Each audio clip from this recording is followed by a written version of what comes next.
LWO1 weather net. Liftoff conditions looking pretty good. TSTS is ready for launch. Ignition. Liftoff. Falcon 9 has cleared the tower.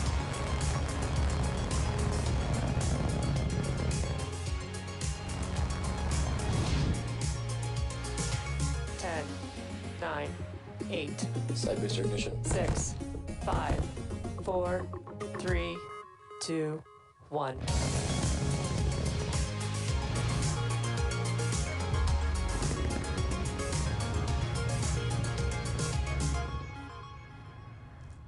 Hello, it's Saturday, December 18th, and you're looking at a live view of Falcon 9 as it awaits its 4:41 a.m. Pacific Time launch from Space Launch Complex 4E at Vandenberg Space Force Base off the coast of California. My name is Yo Mezo, and I'm a propulsion engineer here at SpaceX, joining you from our headquarters about 150 miles south of the launch site. Thank you for joining us for our 34th launch of Starlink and our final Starlink mission for the year. Looking back, 2021 was a really exciting year for Starlink. We deployed more than 800 satellites to low Earth orbit and connected over 100,000 customers around the globe in more than 20 countries and regions, and still counting. If you've been following Starlink development, then you'll know that Starlink is a constellation of multiple satellites that orbit the planet at about 550 kilometers and have the potential to service the entire globe. Because Starlink does not rely on traditional ground infrastructure, it is ideally suited for areas of the globe where connectivity has typically been a challenge or non-existent, such as rural or remote communities. Today's launch will send 52 Starlink satellites into low Earth orbit, which brings us one step closer to near global coverage of the populated world. A bit later in the webcast, we'll share a progress update on the Pakanjikum tribe, which has been using Starlink in a remote part of Canada over the last year. The latest weather forecast is favorable for liftoff. The vehicle, satellites, weather, and range are all looking good for an on-time liftoff just a few minutes from now.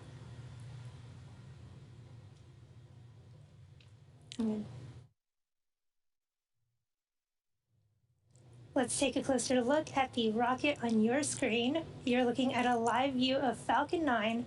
The two-stage rocket stands 70 meters tall. That's greater than the wingspan of a 747 aircraft. Now, the bottom two-thirds of the vehicle is the first stage. Its job is to accelerate the vehicle through the Earth's atmosphere into space with the help of the 9 Merlin engines at the base of the rocket. It's also the part of the booster we recover and reuse, and today actually marks the first time we're flying a booster for the 11th time. You may be able to see the soot markings left over from its previous 10 flights. We will be attempting to recover the first stage again on our drone ship, Of Course I Still Love You, which for reference is about the size of a football field. If successful, it will make the 98th recovery of an orbital-class rocket.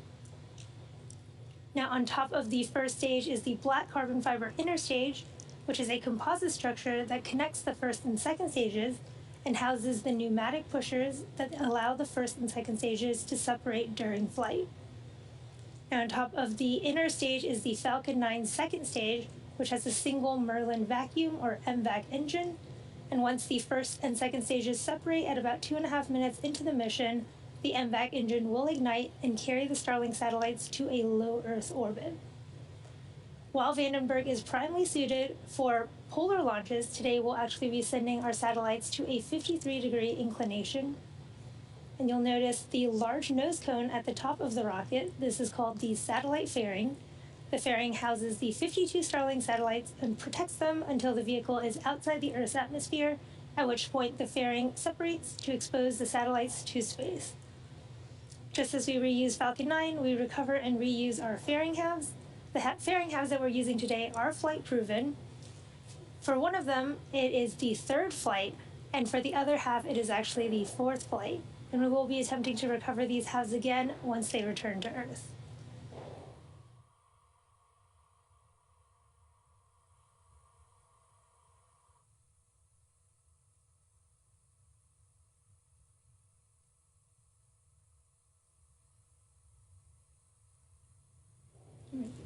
Propellants have been loading on the vehicle since T-minus 35 minutes.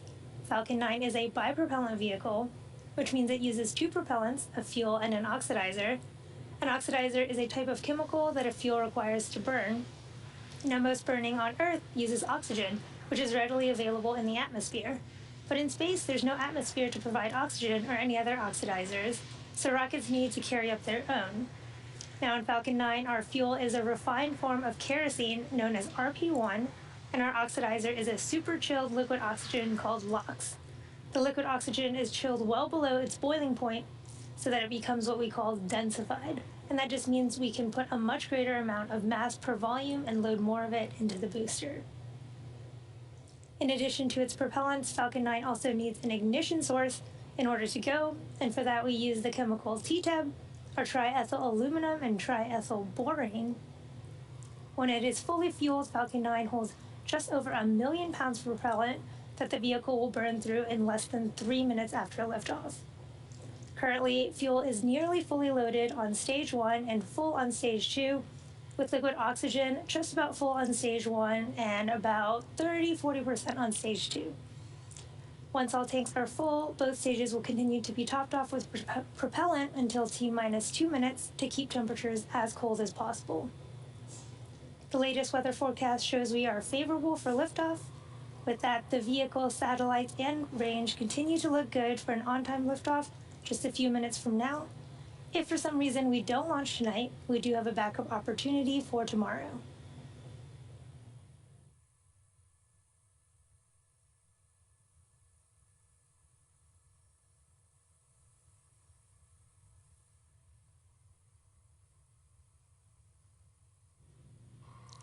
Almost 1 year ago, SpaceX was able to connect the Pikangikum First Nation with 60 Starlink user terminals that were delivered to the First Nation on Ontario for use in residences, community buildings, and businesses.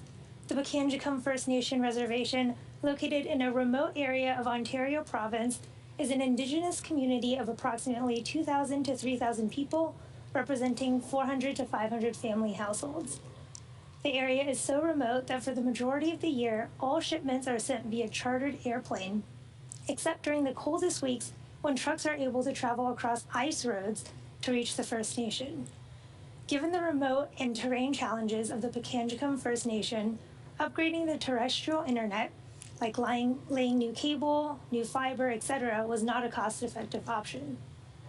We are happy to announce that the community is very satisfied with Starlink and has extended service for all 60 users for another year and even added 40 residential units for service.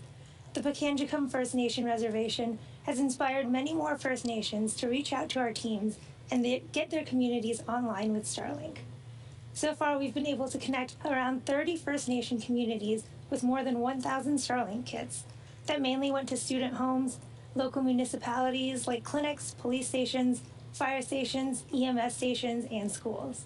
To learn more about Starlink or to find out if service is available in your area, head over to starlink.com.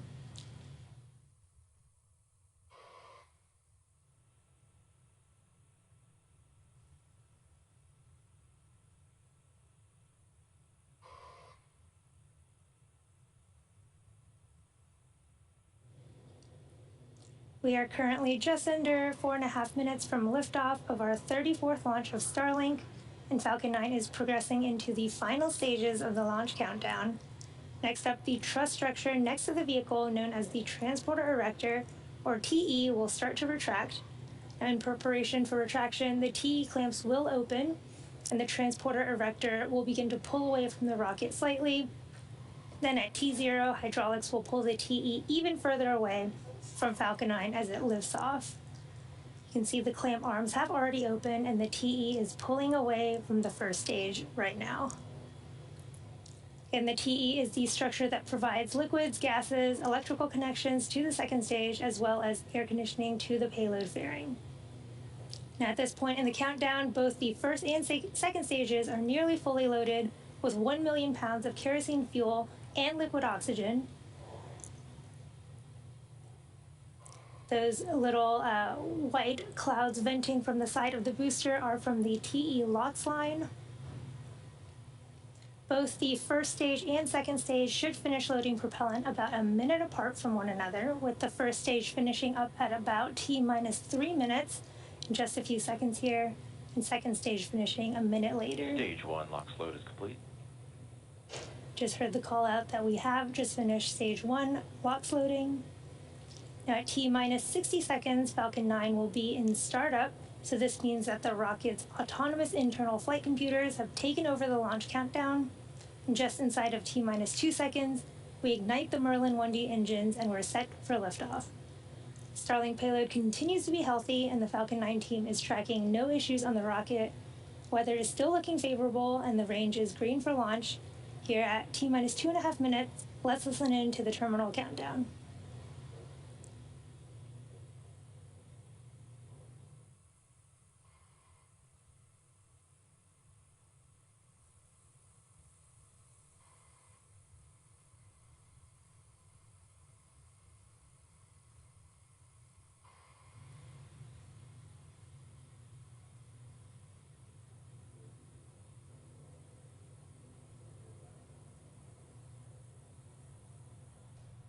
Stage 2 LOX load is complete. Just finished loading liquid oxygen onto the second stage. And again, those little white clouds venting from the side of the booster are from the TE LOX line and are totally expected. Again, at T-minus 1 minute, Falcon 9 will be in startup. And that's when the autonomous flight computers will take over control of the launch, and stage 1 and stage 2 will begin pressurizing for launch.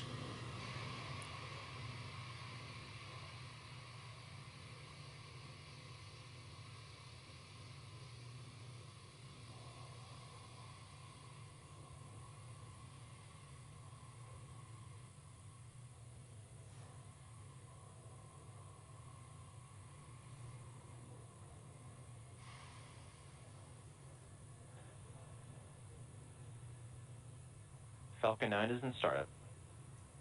Falcon 9 is in startup. Launch director will give that final go here shortly.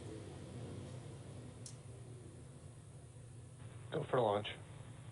The launch director has given that final go for launch. All systems are looking good. Let's listen into the terminal count and watch as Falcon 9 takes our 52 Starlink satellites to orbit. T-minus 30.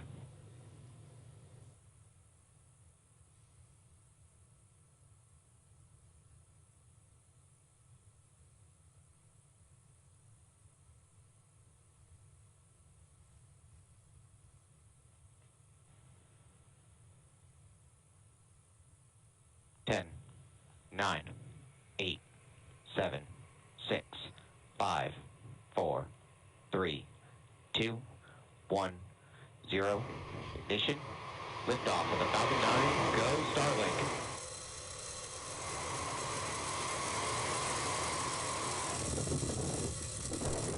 Angle's pushing down, right?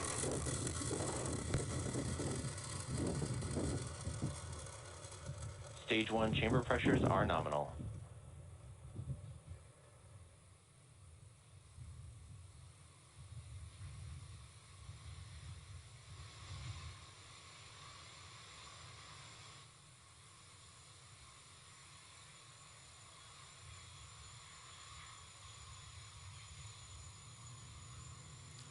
Falcon 9 has successfully lifted off from Vandenberg Space Force Base, carrying our stack of 52 telemetry. Starlink satellites to orbit. Moments ago, we throttled the engines down in preparation for Max-Q, or maximum aerodynamic pressure, which we should see in just a few seconds Falcon here. is supersonic.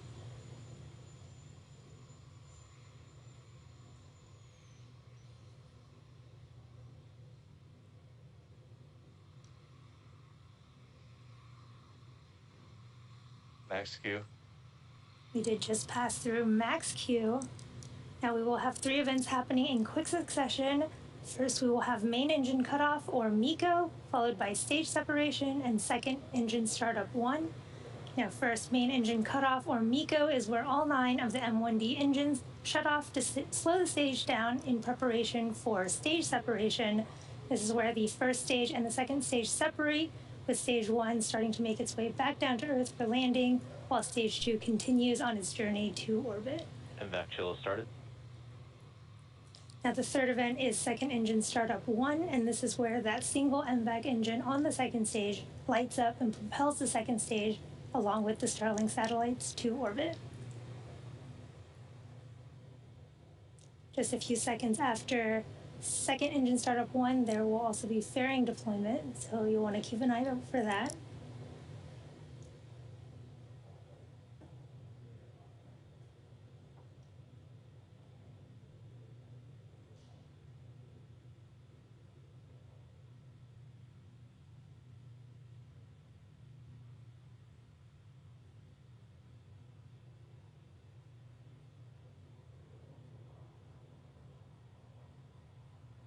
Miko.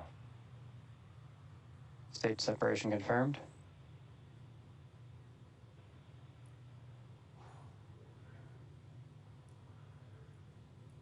MVAC ignition. You just saw stage separation, main engine cutoff, and second engine startup 1. Fairing separation confirmed. There you can see the fairing halves popping off, revealing our 52 Starlink satellites. We have had successful fairing deployment. Again, SpaceX has reflown Falcon fairing halves since November of 2019. And again, that was our third flight for one of those halves and the fourth flight for the other. We will be attempting to recover those halves once again when they return to Earth. Now, as Stage 2 heads towards its targeted drop-off orbit, Stage 1 will execute 2 burns in order to make its way back down to Earth. The first is the entry burn, where 3 of the M1D engines will reignite, and this helps to slow the stage down as it re-enters the upper part of the Earth's atmosphere. The second burn is the landing burn, and this is a single engine burn that brings the vehicle's speed down rapidly in order to land on our drone ship.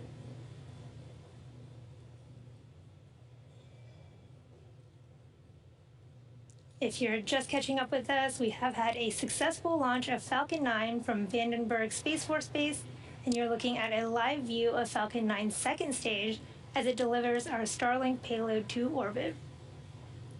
Stage 1 is currently making its way back to our drone ship, Of Course I Still Love You, which is stationed in the Pacific Ocean.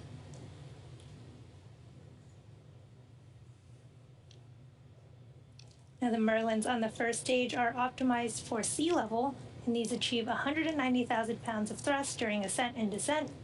And in contrast, the MVAC engine that you see there is optimized for 220,500 pounds of thrust in vacuum. The main difference between these two engines is just the size of those nozzles.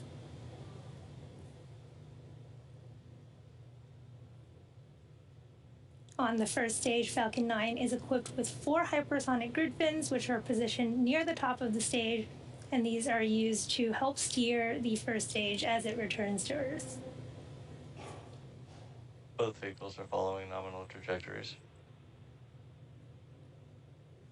We are about a minute and a half from the start of our Stage 1 entry burn.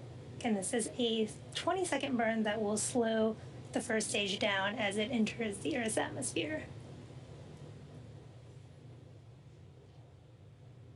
The Falcon 9 first stage is also equipped with 4 landing legs made of state-of-the-art carbon fiber with aluminum honeycomb.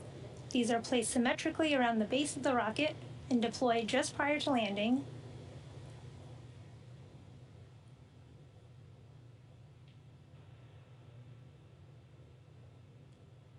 Second stage continues to look good there, carrying our payload of 52 Starlink satellites.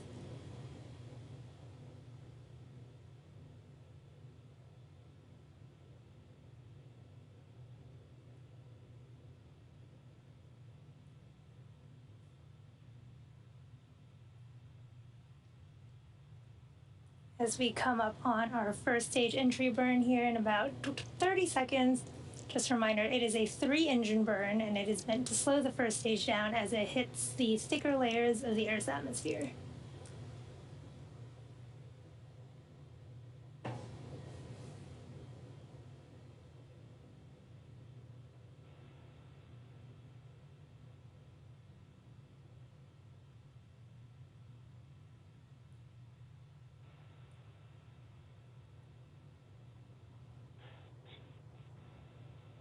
Stage 1 entry burn startup.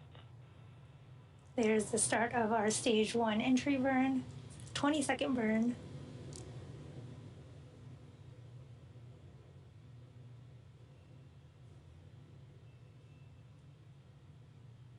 Both vehicles are following nominal trajectories. Stage 1 entry burn shutdown. Did just have a successful stage 1 entry burn.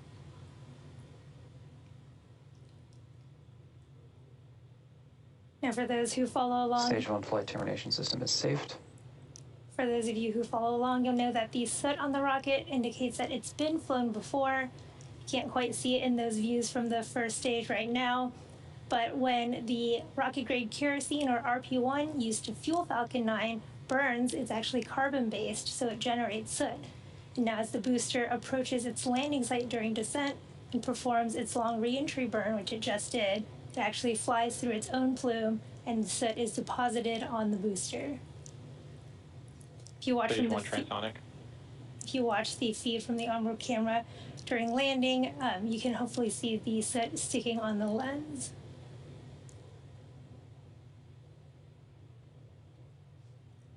Stage 1 landing burn should be starting here really shortly, just a few seconds. Again, this is also a 20-second burn.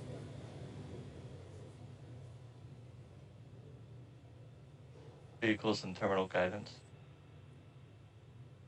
Stage 1 landing burn. Stage 2 flight termination system is saved. We did just start our stage 1 landing burn.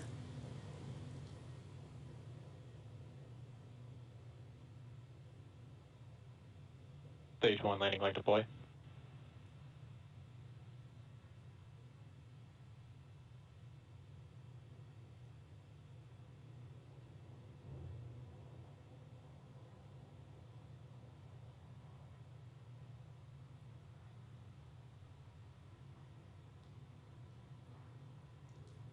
Seco 1.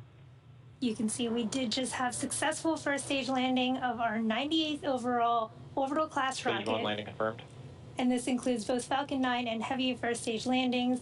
We heard the call out during that stage 1 landing that we did have second engine cutoff 1. We're just waiting for confirmation of a Nominal good orbit orbit. insertion. We just heard the call out for nominal orbital insertion. So next up, we will be having payload deploy at about T plus 15.5 minutes. Unfortunately, at that time, we won't have ground station coverage, which means we won't have a visual or data confirmation of a successful deployment until we acquire signal at our Mauritius ground station at about T plus 50 minutes into flight. Until then, sit back and enjoy the space jams, and we'll see you soon. Expected loss of signal, Vandenberg.